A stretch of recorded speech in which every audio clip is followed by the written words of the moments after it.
BRS హయాంలో కొన్ని అక్రమ కట్టడాలను కూలిస్తే అది జాతి ద్రోహమని, అది క్రిమినల్ వేస్టలని కిరాక్ మాటలు మాట్లాడిండు రేవంత్ రెడ్డి ఆ రోజు. ఇవాళ అధికారంలోకి వచ్చిన తర్వాత ఇష్టం వచ్చినట్టుగా పేదల ఇండ్లను ఏ రకంగా కూలుస్తున్నాడో మీరు చూశారు. ఇది అన్యాయం అని అడ్డొస్తామని మేము మాట్లాడితే మమ్మల్ని కూడా బుల్డోజర్లు ఎక్కించి మిమ్మల్ని తొక్కుతా చంపుతా అని ఎంత ఘోరంగా ఈ ముఖ్యమంత్రి మాట్లాడిండో మీరు చూసాం.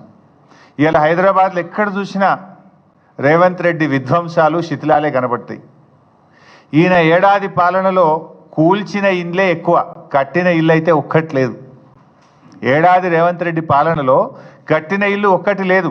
ఎక్కడ పోయినా కూల్చిన శిథిలాలు మాత్రం కనబడతాయి. పాప మా పసిపాప నా పుస్తకాలు తెచ్చుకుంటా, మా నాన్న కొనిచ్చిన వాటర్ బాటిల్ తెచ్చుకుంటా అంటే కూడా సమయం ఇవ్వకుండా కూల్చినావు కదా. Is it not criminal waste mister Revanth Reddy? ఇది క్రిమినల్ వేస్ట్ కాదా? ఆ పిల్ల విద్యా సంవత్సరం, అమ్మాయి విద్యా సంవత్సరాన్ని కూడా ఆగం చేసినావు. మానవత్వం లేకుండా వాటర్ బాటిల్ని కూడా తెచ్చుకోకుండా కూల్చినవే. మరి ఆ రోజు నువ్వేం మాట్లాడినావు, ఇవాళ నువ్వు చేస్తున్నది ఏందో ఒక్కసారి ఆత్మవిమర్శ చేసుకో.